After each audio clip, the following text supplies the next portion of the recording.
Hey plant people, so I'm back. It's 55 degrees today in Ohio and I thought I would give you all a tour of the garden. I know everything is dead, but I'd like you to have some concept of what it looks like now, so in the spring you'll get a better idea of what I'm shooting for. I will post some pictures in the video feed to kind of show you what it looks like in the spring versus what it looks like now, since everything is kind of rough. I will tell you that this year I did not clean up in the fall at all, hardly. I cut down hostas and things like that that might attract bugs, but otherwise I didn't do any of that. So you'll see a lot that probably needs to be trimmed back, and I'll admit that it does, but we're going to save that till the spring. I tend to do that more recently now that I've learned, like, Ohio winters can be really wet and cold, and sometimes plants can use a little protection, especially at the crown of the plant for some of these perennials. So we'll do that cutting back later. So everything in my garden is mostly only 2 years old. We moved into this house 3.5 years ago. We ripped out most everything 2 years ago and I started putting in new plants. A lot of what I'll show you today is actually only 1 year old or 1 season old, not even a complete year old. There's been a lot of change over the past year. I'll show you some pictures of what things are supposed to look like and some of the beautiful blooms that I have in the garden. I wanted to talk about my type of gardening. So many of you are probably coming from Jess from Roots and Refuge. I love Jess. Jess does a lot of vegetable gardening. She has a perennial garden now, which I was really excited about, and that's why I sent her those hydrangeas this past year. She's become obsessed with roses, as I am. So one of the things I'll be focusing on, probably primarily on my channel, will be ornamental gardening. I do have a vegetable gardening, and I will be showing some of that and seed starting and showing the progress of the plants throughout the year. But I'm only trying to grow food for 2 people, so my vegetable gardening style consists mainly of adding fresh vegetables to our diet. A lot of greens, tomatoes, peppers, cucumbers, pretty much all of the basics. I do throw in some fun stuff here and there just to see if I like it, and if I do, I'll dedicate space to it. But I do have limited space, so it's primarily just adding those good things that do not taste the best from the store throughout the year while, having fun. So some of the channels I follow are, of course, Jess from Roots and Refuge, or Laura from Garden Answer. You'll see quite a lot of inspiration probably from her. I love Proven Winners plants. She has a partnership with Proven Winners, and I've just come to find that they do perform really well. So you'll see me probably brag on Proven Winners plants enough that you'll probably get annoyed with it. Erin from The Impatient Gardener is also a great source. She's an ornamental and vegetable gardener. She is in Wisconsin, so a little climate, zone 5, I believe, lower than mine, so it's interesting to get her perspective. She very much tells it as it is, which I appreciate so much. And then Moya from Garden Addicts with a Z. Moya has a fairly new YouTube channel, and she's producing some great content, so certainly check her out. She really loves finding and filling her garden with discount plants, which I love as well, although she is in a much better area for that. I hardly find any plants that I want that look any decent at a discount. So we'll get started. This bed I'm sitting in right now is what I call the Avocado Bed. It's a new bed I started this year. We have a large willow in the bed, and one day it will be huge and beautiful, and then it will be covered with hydrangeas under it and other perennials. I understand that the willow might get pretty big. I've tried to make the bed as big as the willow will get, and understand that I may have to move some plants out from under the willow as it grows. But right now I just wanted it full and not a lot of blank mulch, so it's pretty filled with perennials right now. So you'll see right here I have a Limelight Hydrangea and some catmint. That is the new catmint by Proven Winners that came out this year, called 𝗟𝗶𝗸𝗲. It's followed by one of my favorite roses from this season. It's actually new, and it was actually a mistake. I was supposed to get a Olivia Rose Austin rose here, and I believe the rose that it ended up being was Pegasus. I was accidentally set the wrong one, but it produces the most beautiful apricot color blooms, and when I tell you it bloomed non-stop from spring to fall, it bloomed non-stop. This is one of my favorite plants of the year. It is a proudberry coral berry, and it produces these beautiful pink berries. They look kind of mushy now because they're frozen and we're getting into winter, but if you actually look at my profile picture, you'll notice in the floral arrangement that I made for the profile picture this summer, it was one of the shining stars in it. So this area has a somewhat of a hedge of hydrangeas around it. The hydrangeas are pinky winky. These are the only ones in my garden. And I'm really excited to see how they do. So I got these in the ground and it turned cold after it had warmed up some. So all of the growth on them was stunted quite significantly. And they didn't perform as I wanted them to this year, but also it's just their first year in the ground in a bed that had not been amended previously. So this was all on. One thing you'll learn from my channel is we have terrible clay soil. It's so bad, quite honestly, that it will just hold water like a bucket. So you have to be very careful in the areas you plant. And this year, I don't think I had any of those problems in this bed, but I will show you another bed later where that was a significant issue that I had to address. This year in that space, I grew pumpkins and they did really incredibly well. Surprising because I had not planted anything back there. I did cover it with DeWitt landscape fabric. If you're looking for landscape fabric and you want to spend some money and get good fabric, you certainly should look at DeWitt. I know it's expensive. I didn't want to spend the money on it either, but it is quite honestly one of the best investments I have made back there. Here's an autumn blaze maple that we put in 2 years ago. We actually ended up getting one that was diseased and we had to return it, and they brought a new one out and it's doing much better. So I'm really excited about the progress of that one. Up here, you'll notice the grass looks kind of rough. We had this patio installed last December, January. One thing that I really love about these beds is the Limelight Hydrangea standards. They are beautiful, and even in winter they provide great interest. When snow falls on them, you can see they're a little scorched from the freeze right now. But when I was talking earlier about my clay soil, this bed has been particularly bad because it was compacted by the equipment that came in, and it was hard to dig, and it was just like you could probably make a pot out of the clay that came out of the soil. A few months into having planted all this, I had to pull every bit of it up. I noticed my hydrangea, this one was looking particularly bad. I had to completely pull it out of the ground, and when I did, I noticed that it was actually holding water like a bucket, and I'll show a picture of that.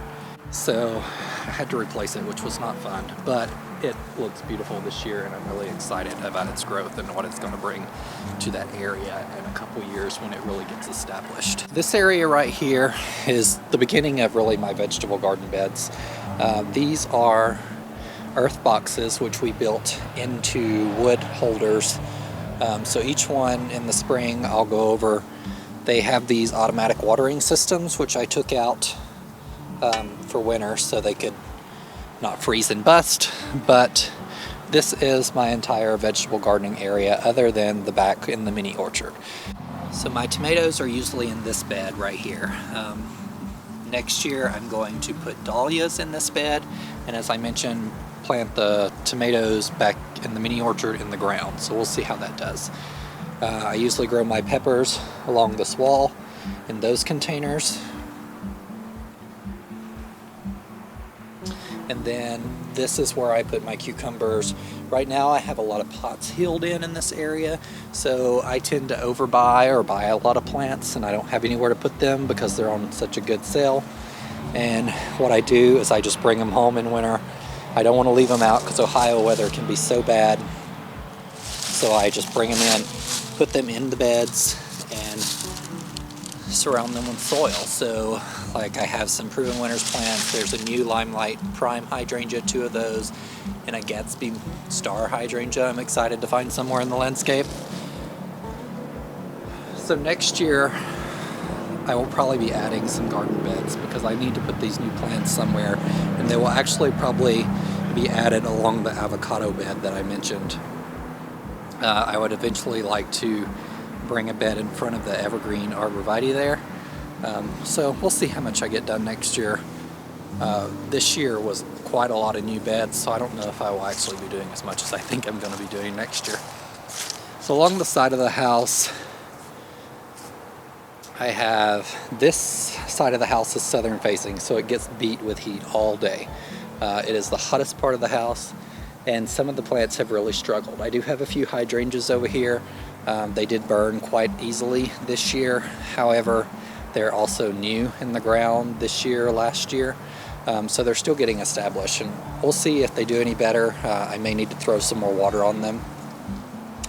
But we have a Avocado Hydrangea and a Zinfandel Hydrangea from Proven Winners. This is a David Alston Boscobel rose. It produces these beautiful pink blooms that I absolutely love. And this year it grew quite a bit. All of this stuff, most of it is its first year in the ground. This is a checksmark pink Waigeela. Right here, just this bundle of sticks, it produces 3 different color blooms, like a white, a bright pink, and a pale pink, and the blooms transition in the spring as they go. These are lavender. I'm not sure of the variety of these. They get very large. They were originally in the flower bed, and I moved them back here because they were just so large. I trim my lavender in the spring. Some people trim it in the fall. I just think that in Ohio, where our weather is so wet and so cold, that lavender, because it doesn't need as much water, I'm afraid that if I trim it in the fall, water will get in the crown of the plant and it will just freeze and kill it. So have random perennials in here, some of them Proven Winners, some of them not. This is an anemone that I actually got from Costco, and it's blooming in the middle of December. I've been really impressed with them. They're quite lovely. I have a emerald green Arborvitae here that I really recommend on the side of the house. They only get 3 to 4 foot wide and 10 to 15 foot tall, so they'll get a little wider and much taller. And also, I picked those up at Costco for $25. Usually they have them in spring, $25 a piece, and I bought a ton of them. My entire house is surrounded by them, and they are absolutely beautiful. Coming around the front of the house, we have this rose here. I can't think off of the name of it. Oh, there it is. Desdemona. This is why I make those labels. This is a Crimson Queen Japanese maple that is very lovely. In the spring this year, we had a very late freeze, and it ruined the leaves on it, which was really sad. But it lived, and we're hoping it comes back in the spring just as beautiful as ever. We have some Invincible Hydrangeas hydrangeas. I'll show you some photos of those. They are beautiful as well. They are small. They only get, I think it's 2 to 4 foot tall and wide. So they look very much like the Incredible Hydrangeas. If you don't have some and you need a space but not a lot of space, pick them up. They're gorgeous. This year we installed this Crimson Sunset Maple. It's very beautiful. I wanted something with interest in the front yard that wouldn't get too huge, and I'll probably be putting a bed around this. I have a tiny bed with some perennials, but I'll probably be extending the bed into the front yard this year or next year. The foliage on this tree is a beautiful purple all year long, and it turns slightly red in the fall before the leaves fall off. So moving to the front here, I have a hedge of lavender that goes on both sides of the driveway. It is beautiful in the summer, and bees are just covered in it constantly.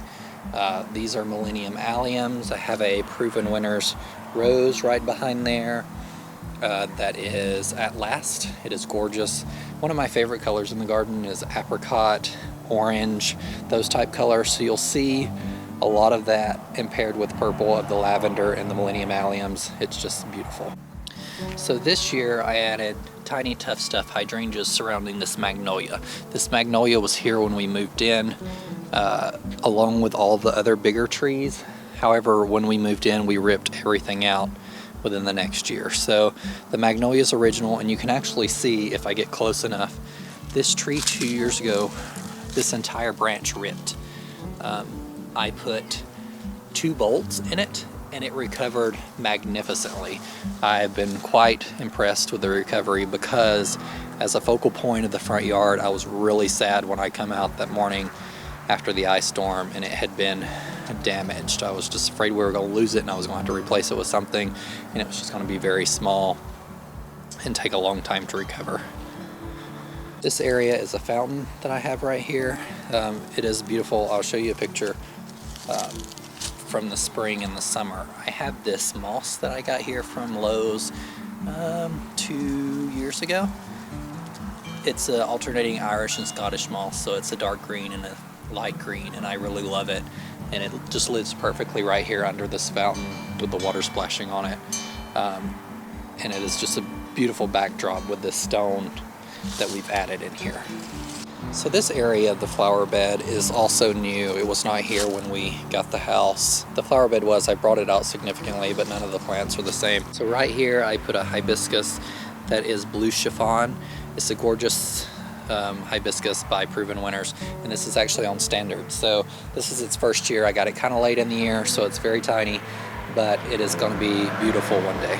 This is another bed in my front yard. It was been here when we moved in, except it was about half the size. So the right half was here, the left side was not. The left side was added this year, and I pulled out the plants that I had put in. There were some dwarf Alberta spruce there. I removed them. I had put them in a couple years ago, but they weren't looking good with the space. So I've lined it with some Proven Winners Sprinter boxwood, which are here. I got those as gallon plants directly from Proven Winners, and they are gorgeous and put on quite a bit of growth since I got them. This bed was put in August or September, so everything's fairly new. The Invincible Ruby hydrangeas, which funnily enough, I'll show on the screen, were the hydrangea of the year. I was not able to locate them in any garden centers around me, so I ordered those from Shrub Bucket. Shrub Bucket was a great source. I had never ordered from them before, but they sent some very beautiful plants, and I was really impressed with the growth after I put them in the ground. These are some hydrangeas I rescued from Home Depot. Moya would be happy. They recovered quite well. They honestly look completely dead. I brought them home, soaked them in water because they were incredibly dry, and a little fertilizer, and then let them leaf back out in their containers before I stuck them in the ground, and they did wonderfully. I didn't get any blooms this year because it was August or September before I got them in the ground, but it started to form blooms, and we just got our first frost before it was able to produce one, but I was really impressed with their growth this year. So the edge of this flower bed is surrounded by Invincible 𝗟𝗏 hydrangeas. They only get 3 to 4 foot tall and wide. I have one over there that I showed you that's a little bigger. I actually got these from Hertz Gardens as 4-inch containers a year and a half ago or so, and they put on quite a bit of growth. They were very small when I got them, but I've been very impressed. So the Invincible 𝗟𝗏 hydrangeas transition into 𝗟𝗏𝗏 hydrangeas. The Invincible hydrangeas have a little pinker bloom, but they're also white as well, depending on when they bloom. So they're essentially a very small version of the 𝗟𝗏𝗏 hydrangeas. So I continued this hedge around from here into a hedge of 𝗟𝗏𝗏 hydrangeas. I have a hedge of daylilies in front of that. Some people don't love daylilies. I'll show a video on a picture on the screen of what these look like when they bloom around June. They're absolutely gorgeous. I love these blooms with the hydrangeas and the pink blooms of the daylilies, and also this Stand By Me clematis. I have those in the center, and that just produces the most beautiful flowers. So thank you for joining me today. I hope this was helpful. I know everything looks pretty dead and awful right now, but it'll give you an idea of what will come in the spring. Content this winter might be a little low. I've got to get, it's so cold in Ohio in the winter, and I've got to get some equipment and the basement cleaned up to start seeds in a couple weeks. I will be growing my geraniums from seed. I've done that for the past 2 years, and there will be a video on that soon. Geraniums do take quite a long time to get going. Some people recommend you take cuttings. I love to grow them from seed because I can get it started in the spring and grow, 40 of them for a couple bucks. So thanks for joining me. I hope to see you guys soon. And remember, in a world full of hate, be a light. Bye guys.